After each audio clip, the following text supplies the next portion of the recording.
ያፌት በህይወት ቢኖር ምን ታደርጊያለሽ? ያፌት ማለት ልጅ ያፌት ነው ወይስ? አይ ያፌት ትልቁ። ምን የማደርግ ይመስላል? እሱንማ እኔ ላንቺ ተውት። አንቺ መልሽ። ምንም አላደርግም። ያው ይቅር በሉኝ ካለ ይቅር እለውና ህይወት ይቀጥላል። ምን ከምርሽ ነው? እኔ ጨረቅ ይቅር ብዬው ህይወት ይቀጥላል ነው ያልሽው? አዎ ሌላ ምን ማድረግ እችላለሁ? ከምርሽ ነው? ይፉ እንደዚህ ነው የምታደርጊው? ምን ነው አጠፋው እንዴ? አይ አንቺ ምንም አላጠፋሽም።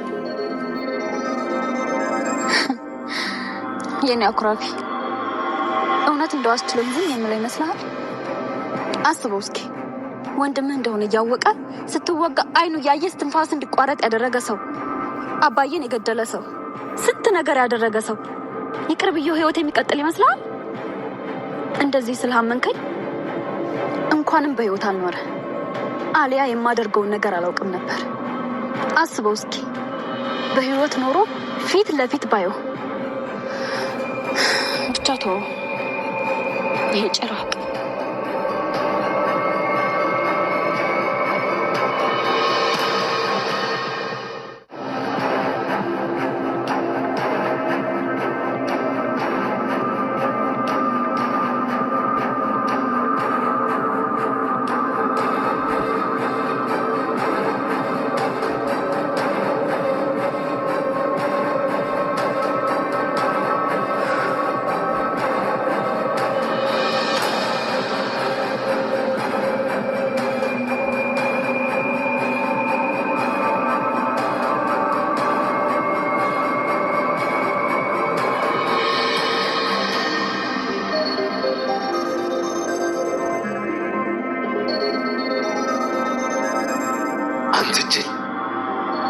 ስታይ በጣም ጅል አድርገህ ነው አይደል? እድሜ ላንተ የራሴን ጥላ እንኳን እንዳላምን አድርገህ በአሁኑ ጅሉ አንተ እዚህ ቤት ውስጥ የቱ ጋር እንደተቀመጠ ማታውቀው መቆጣጠሪያ ካሜራ እያንዳንዱ የምታደርገውን ነገር አውቀ ጅል። ቆይ መጣ ጠብቀኝ።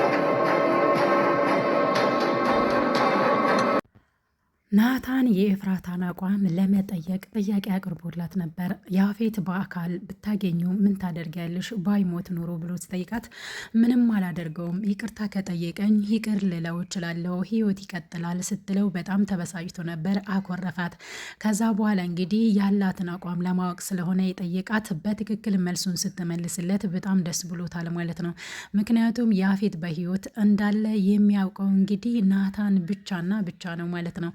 አሁን ላይ እንግዲህ ያፌትና ናታን ተፋጠዋል ማለት ነው። የራሴን ጥላ እንኳን እንዳላምን ያደረከኝ አንተ ነህ፣ ስለዚህ ደግሞ ወንድሜ ብለህ ትጠራኛለህ እንዴ ብሎታል ማለት ነው።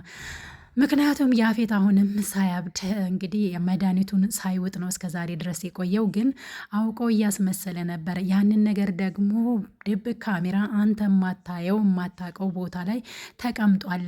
አንተን ጅሉ እኛን ጅል እያልክ መናገር አልነበረብህም እያለው ነው ማለት ነው። ምክንያቱም ድብቅ ካሜራ አስቀምጦ እየተከታተለው መሆኑን እንግዲህ ነግሮታል ማለት ነው ለያፌት። ያፌት ይህ ነገር በጣም አናዶታል። በቅርብ ወጥቼ ሁላችሁንም የእጃችሁን እሰጣችኋለሁ ብሎ ሲዝት አይተናል ማለት ነው። ያፌት ከስህተቱ የማይማር እድሜ ልኩን እንግዲህ ለሰው ልጅ ክፋትን የሚያስብ አይነት ሰው ነው ማለት ነው። አሁን ላይም እንግዲህ እያሰበ ያለው እህቱን ብቻ ነው። አሁን ላይ ናታንን ከዚህ በፊት ሲጎዳ የነበረው ነገር ትዝም አላለውም። ነገር ግን ናታን ደግሞ እንዲሰማውና እንዲሳቀቅ አድርጎት እንግዲህ እያንዳንዱን ነገር እየነገረውና እያሸማቀቀው ነው ያለው። ምክንያቱም መድኃኒት ይወስዳል ብሎ ያስባሉ፣ ግን መድኃኒቱን በኪሱና በዱላብ ውስጥ አስቀምጦታል ማለት ነው። ናታን ከመውጣቱ በፊት ዱላብ ውስጥ ሲያይ አግኝቶታል ማለት ነው። አሁን እያደረክ ያለው ነገር የጅል ስራ ነው። እያንዳንዱን የምታደርጋቸው ነገሮች በድብቅ ካሜራ አለ። ስለዚህ ራስን አታሞኝ፣ እዚሁ ነው የምትበሰብሰው ብሎ እንግዲህ ቁርጡን ነግሮታል። ያፌትም ይሄ ነገር ቢያበሳጨውም ነገር ግን እያንዳንዱን ከዚህ በፊት ከሴት ጋር መሆን እንደማይችል ልጅ መውለድ እንደማይችል እንዲሁም ደግሞ ብዙ ነገሮችን ሰው ላይ ሲያደርስ እንደነበረ እያንዳንዱን ነገር ሲነግረው እንግዲህ ለመስማት አልቻለም ማለት ነው። መጨረሻ ላይ ተው እንደዚህ አታድርግ ወንድሜ፣ አንተም ወንድሜ እኮ ነው፣ በሰራሁት ነገር ተጸጽቻለሁ ብሎም መለመን ፈልጓል። ነገር ግን የማይቀየር ነው። በልቡ ውስጥ የሚያስበውን እንግዲህ አይተናል ማለት ነው። ያፌት እንግዲህ ከልጅነቱ ጀምሮ በሴቶች ተጎድቻለሁ የሚል ሰው ከራሱ ስህተት የማይማር ሰው አይነት ነው ማለት ነው። ስለዚህ እሱም በሴቶች ተጎድተሃል ለካ አንተ ብዙ ነገር እኮ አለብህ ምናምን እያለው እንግዲህ እሱን ለማሸማቀቅ እየሞከረ ነበረ።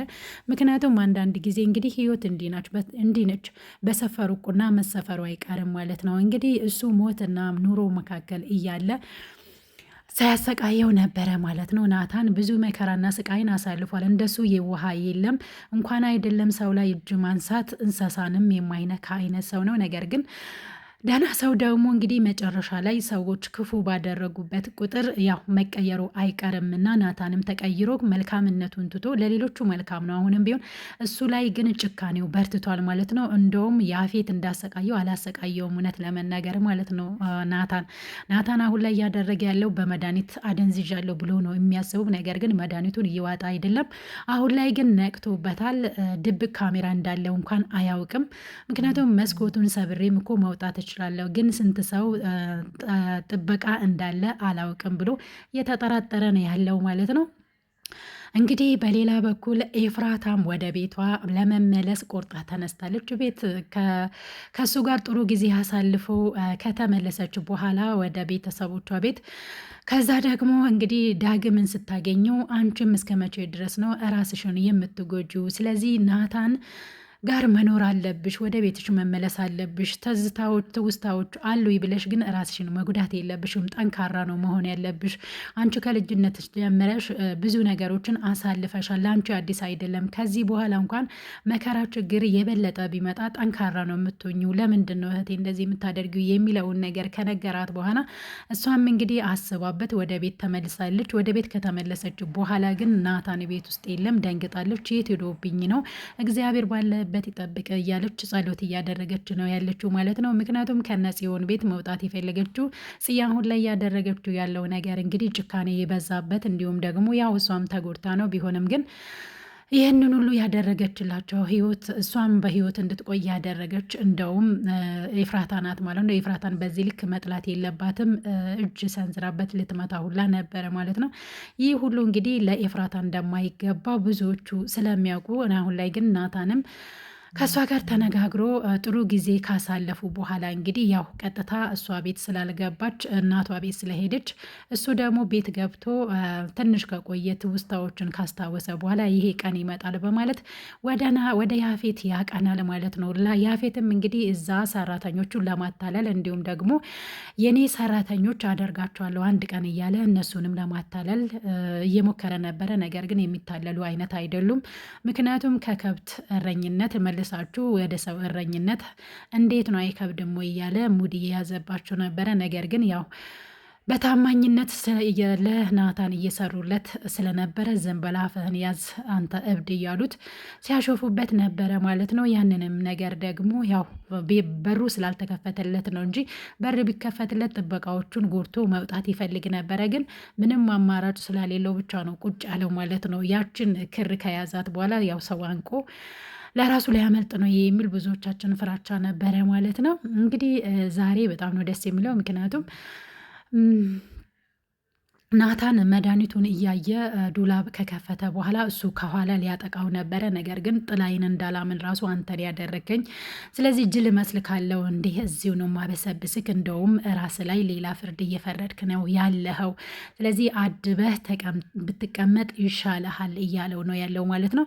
ምክንያቱም አሁን ላይ እንግዲህ ያፌት ምንም አይነት እንቅስቃሴዎችን አያደርግም። ምክንያቱም እዛ ውስጥ ሆኖ እንግዲህ ካሜራ አለ ሲባል ምንም ነገር ላያደርግ ይችላል። አሁን ላይ ሰራተኞችንም ለማታለል ለነሱ የሆነ ነገር አደርግላቸዋለሁ ብሎ እንግዲህ አታሎ ሊወጣ ነበር፣ ስላልተሳካለት ነው እንጂ ምክንያቱም የናታን ሰራተኞች ወይ ደግሞ ከሱ ጎን የሚቆሙ እሱን ያፌትን እዛ እንዲጠብቁ የቀጠራቸው ጥበቃዎች ደግሞ ለናታን ታማኝ ናቸው። እንግዲህ እነሱን ለማታለል ነበረ ሙከራ እያደረገ ያለው። ይህንን ነገር እንዳያደርጉ ደግሞ እነሱ ካሜራ መኖሩን ካወቁ አያደርጉም። በስተመጨረሻ ላይ እንግዲህ ናታን ምንም ሳይሆን ከዛ ያፌት ካለበት ክላስ በመውጣቱ በጣም ነው ደስ የሚለው ማለት ነው። ሌላኛውና ዋነኛው ነገር እንግዲህ የቃል አቋም ነው ማለት ነው። ቃል አሁን ላይ ምን እያሰበ እንደሆነ አይታወቅም። እነሱ ቤት ደርሶ ከተመለሰ በኋላ ምንም ነገር የለም። እህቱም ተሳክቶላት ወደ ቤት ተመልሳ መታለች ማለት ነው። ይህ ቃልን የምታፈቅር ሴትዮ ደግሞ እዛ ቁጭ ብላ ለሱ ሁሉንም ነገር እናገራለሁ፣ እንደማፈቅረው እናገራለሁ። እሱ ደግሞ ምናልባት በልቡ የምታፈቅረው ሴት አለች፣ ከመቀደሜ በፊት ልቅደም በኋላ ላይ ከምጸጽተኝ እያለች እንግዲህ የገዛ ጓደኛውን ለማማከርም ፈልጋ ነበረ። እሱ ግን ከክላሱ አልወጣም ማለት ነው። ምን ያህል ብታፈቅረው ነው እንግዲህ አሁን ላይ የኔ ካልሆንክ የሌላ ሰው ልትሆን አትችልም። በኋላ ላይ የሌላ ሰው ሆኖ ከማይ አሁኑኑ እንደማፈቅረው ነግሬው ብገላገል ይሻላል ብላ የቃልን እህት እንግዲህ ስታማክር፣ እሷም ደግሞ አንቺ ራስሽን ታቀያለሽ፣ ወንዶች ደግሞ እንደዚህ አይነት ሴቶች ምርጫቸው አይደለችም፣ ይንቅሻል፣ ስለዚህ ተረጋጊ ጓደኛዬ ብላታለች ማለት ነው። እና አንዳንድ ጊዜ እንግዲህ ያው ሴቶች ብዙ ጊዜ የፍቅር ጥያቄ ስናቀርብ ያው ትንሽ ሆነን ነው የምንታየው በወንዶች። እሷ የቃል እህት እውነቷን ነው ማለት ነው። ምክንያቱም ወንዶች ያፈቀሩትንና የወደዱትን ካላገኙ አይሆንላቸውም ማለት ነው። ህይወት አትመስላቸውም። ስለዚህ ሴት ልጅ ደግሞ ትወደዳለች፣ ትፈቀራለች እንጂ አፍቅራ ወንድ ልጅን የራሷ ማድረግ ይህን ያህል ቦታም የለውም፣ በባህላችንም አልተለመደም ማለት ነው። እንግዲህ አሁን ላይ የጽዮን ነገር ቢያሳስብም ጽዮንም ወዳ እንዳልሆነ ያስታውቃል። ቢኒም እንደዛው ደግሞ ናታንና ኤፍራታ አንድ ላይ እንዲሆኑ ይፈልጋል። ነገር ግን ኤፍራታና ናታን የቢንያም በህይወት መኖር ቢያውቁ ምን የሚያደርጉ ይመስላቸዋል? ምክንያቱም ያኔ እንግዲህ ያፌት ፊት ቆሞ ናታንን ወቅቶ ሊገለው ነበረ ማለት ነው። ያንን ነገር በማስታወስ እንግዲህ ህይወቱን ልክ እንደ ያፌት ነው የሚያደርግለት ማለት ነው። ምክንያቱም አሁን ላይ ደና ለነ ኤፍራታና ለነ ናታን የሚያስቡ እንዲሁም ደግሞ ያው ውለታውን መክፈል አለብን መካስ አለብን ብሎ የሚያስቡት እንግዲህ ያው እንዳየ ነው ቢንያምና ሉሊት ናቸው ማለት ነው። ሉሊትም እንግዲህ በመልካም ጎኑ ነው ለአሁኑ እየሰራች አለችው። ለቢኒም ማስጠንቀቃለች። እንደዚህ ግልጽ ለግልጽ አትሂድ፣ መንገድ ለመንገድ አትሂድ፣ አሁን ቀጥ ብለ ሂድ ብላው ነበረ ማለት ነው። ምክንያቱም እዛ ቤት የሄደ ጽዮንን ያደርሳታል። በዛ ላይ ደግሞ ምን አይነት ሰው ይከተላታል የሚለውንም ለማጣራት ወደ እነሱ ቤት መሄዱ ስለማይቀር ስላወቀች ነው ሉሊትም እንደዛ ያለችው። ናታን ድንገት ካገኘክ ቆዳህን ነው የሚገፍልክ ብለዋለች ማለት ነው። እውነቷን ነው ያለችው። አሁን ላይ እንግዲህ እሷም ከገኒ ተደብቃ ብዙ ነገሮችን መስራት ፈልጋለች። ልክ እንደ ያፌት እንግዲህ ክፉ ሆኖ አልቀረችም።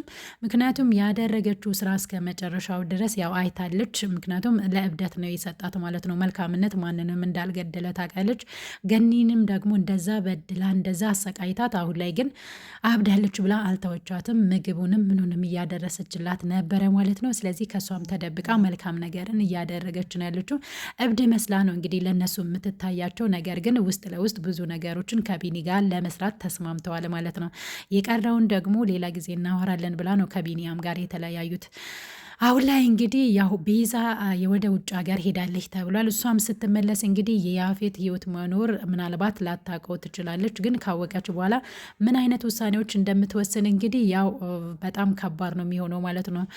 ውድና የተከበራችሁ የቻናሌ ቤተሰቦች እንዴት ናችሁን? ያለው እግዚአብሔር ይመስገን። ለቻናሌ አዲስ ከሆናችሁ እንደተለመደው ሰብስክራይብ ማድረጋችሁን እንዳትረሱ፣ ነባሮች ላይክ፣ ሼር፣ ኮመንት በማድረግ አበረታቱኝ ይላችኋለሁ። ሐረግ ድራማ እንግዲህ ምዕራፍ 2 ብዙ ውስብስቦች አሉ ማለት ነው። ምክንያቱም አዳዲስ ሰዎች መጥተው አሁን ላይ ግራ እየተጋባን ያለ ነው ብዙዎቻችን ማለት ነው። ነገር ግን የያፌት ህይወት ያፌት እና ቢንያም በህይወት መኖራቸው በጣም ነው የሚገርመው ነገር። በነገራችን ላይ ግን ያው አሁን ላይ ቢንያም በህይወት መኖሩ ጥሩ ነው። ግን በዚህ ልክ ጓደኛውን ክዶ መልሶ ደግሞ ናታን ዝም አይለውም የሚለው ነገር ደግሞ ያሳስባል ማለት ነው።